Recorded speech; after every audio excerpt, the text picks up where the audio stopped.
আসসালামু আলাইকুম ভিউয়ার্স, আমি এখন এমন একটা দৃশ্য দেখাবো আপনাদের যা কখনো আপনারা দেখছেন কিনার আগে জানি না। এই গাছটা হচ্ছে সাহাবী গাছ নামে পরিচিত।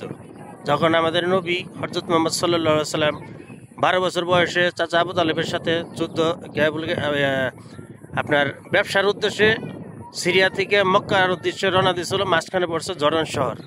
সেখানে বিশ্রাম নেওয়ার জন্য এই আশেপাশে 2-4-10 কিলোমিটারের কোনো গাছপালা কোনো কিছু নাই, শুধু মরুভূমি আর মরুভূমি। এখন সে অবস্থায় এখানে ছিল মৃত গাছ। এই গাছের নিচে আমাদের নবী বসার পরে গাছ সাথে সাথে জিন্দা হয়ে যায়। সে জিন্দা হয়ে যাওয়ার পরে সে ওইখানে একটা পাগড়ির বাড়ি ছিল, সে পাগড়ির বাড়ি থেকে দেখলো যে গাছটা কেন সবুজ লতা পাতায় ভরে গেল। তখন ওনারা লক্ষ্য করলো যে এখানে কোনো কাফেলা আসছে কিনা, কাফেলার সাথে কোনো বালক আছে কিনা 12 বছর বয়সে। সেখানে একটা খ্রিস্টান পাগড়ি ছিল, সে পাগড়ি বলল যে তোমাদের কাফেলার সাথে কোনো 12 বছর বয়সের যুবক আসছে কিনা। তখন চাচা আবু তালেব বললো হ্যাঁ আছে। সে কোথায়? তখন বললো যে সেই ওখানে আলাদা বসে আছে।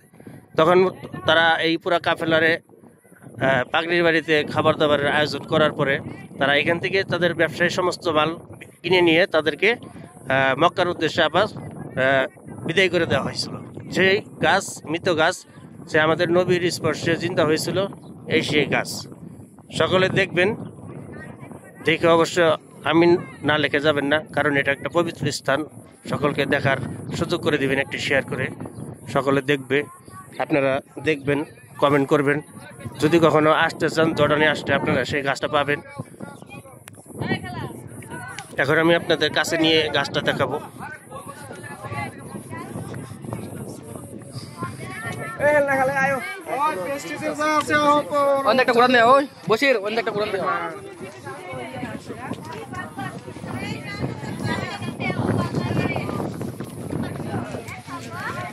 অনেক দূর দূরান্ত থেকে মেয়েরা আসছে গাছ দেখার জন্য। অনেক শীতল বাতাস গাছের নিচে, দেখেন সবুজ লতা পাতা, পাতাগুলো সুন্দর সুস্বাদু আমড়া পাতার মতন টেস্ট। আমি একদিন পাতা চিবিয়ে খেয়ে দেখেছিলাম। অনেকে গাছের লতা পাতা ছিঁড়ে নিয়ে যায়। এই যে আমাদের এক আপা পাতা খাইতেছে। আপা, আপনি পাতাটা কি উদ্দেশ্য করে খাইতেছেন? ভালো লাগে আসলে পাতাটা অনেক সুস্বাদু, আমড়া পাতার মতো টকটক।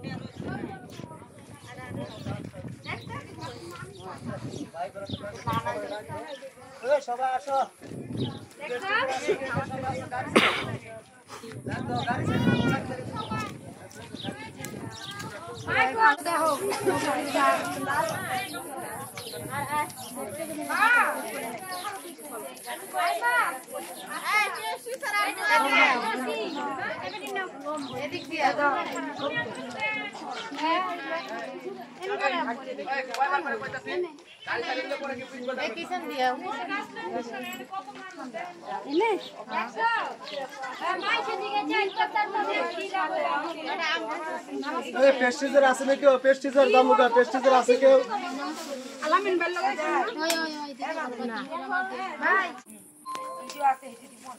এখন অন্য অন্য কোম্পানির মেয়েরা ছিল, এখানে চলে গেছে।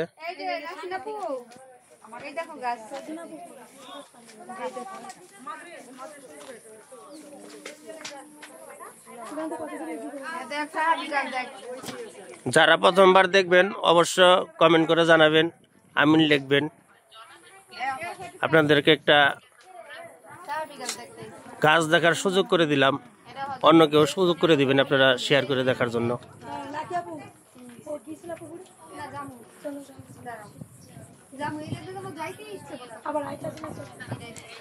এখানে আসলে অবশ্যই কারোই যাইতে ইচ্ছা করে না, কারণ জায়গাটা অনেক শীতল বাতাস, অনেক ভালো লাগে।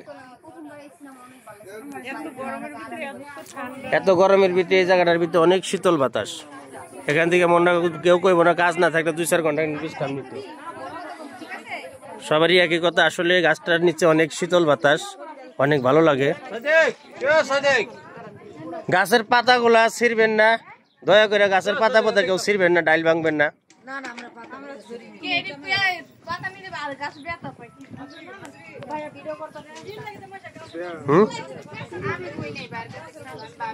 কি হ্যাঁ বলেন। কেমন আছেন? ভালো। আপনারা গাছের এই গাছ দেখতে এসে আপনারা কি উপভোগ করতেছেন, আপনাদের অনুভূতি কি? অনুভূতি কি? আমাদের অনেক বড় একটা আশা যে আমরা দেখে অনেক ভালো লাগছে। যাক, আসলে সবাই একই কথা বলে, গাছটার নিচে দাঁড়াইলে অনেক ভালো লাগে, শান্তি অনুভব করা যায়। সবাই আসে গাছটা দেখার জন্য, অনেক আবেগ নিয়ে আসে। এটা ভাগ্য আমাদের। কখনো ভাবি না যে এখানে আসে আমাদের এই গাছটা দেখতে পাবো। কেউ কখনো কল্পনা করেন অবশ্য যে এই গাছটা কোনোদিন কেউ দেখতে পারবো বা গাছের গোড়ায় আসতে বসতে পারবো। কারণ একমাত্র জর্ডানে যারা আসে তারাই শুধু গাছটার নিচে এসে বসতে পারার মতো চান্স পাবে। যদি কেউ তারা একটা কাফেলা সিস্টেম দলবদ্ধ সারিবদ্ধভাবে একটা বাস নিয়ে আসে তাহলে আসতে পারবো না। হয়তো এই জায়গায় আসার জন্য কষ্ট অনেক, একটা প্রাইভেট কার নিয়ে আসলেও যদি আমাদের ইবির থেকে এখানে আসে তাও 130 টাকা ভাড়া নেবে একটা প্রাইভেট কার। তার ভিতরে হয়তো 3 জন আসতে পারবো বা 4 জন। এটা ভাগ্য আর কি, যে আশা করে এর আশা আল্লাহই করে। এটা নিয়ে তিনবার আসলাম। এটা নিয়ে 3বার আসছেন। যাই হোক, আশা ভরসা জিনিসটা নাই। আসছেন, দেখছেন, গাছটা ধরছেন বা গাছের নিচে একটু বসছেন, অনেক ভালো লাগছে। এটাই যে সবচেয়ে বড় শান্তি, নিজের কাছে নিজের একটা শান্তি অনুভব মনে হয় আর কি। আমি একটা শান্তি পাইলাম জিনিসটা। আমি সাহাবি গাছের গোড়ায় গেছি, নিজে গাছের গোড়ায় বসছি বা গাছ নিজে হাত দিয়ে ধরছি, এটা একটা শান্তি। দেখতে পারছি, আসতে পারছি। বাংলাদেশে গেলে যে বলতে পারি যে যাই হোক, আমরা ভিডিও ব্লগ বানাইয়া ভিডিও যখন ইউটিউবে আপলোড করি তখন এটা অনেকে দেখে তাদের মনে আবেগ থাকবে। আমরা কোনো একদিন যদি যাইতে পারতাম, যেমন আসার জন্য অনেকেই ইচ্ছা আছে বাট আসতে পারে না। তো যাক, আমার এই ভিডিওটা দেখবেন, দেখলে অবশ্যই ভালো লাগবো। সাহাবি গাছ কোনোদিন এত কাছে থেকে দেখতে পারছেন কিনা জানি না, তবে আমি চেষ্টা করছি অনেক কাছে থেকে দেখানোর জন্য।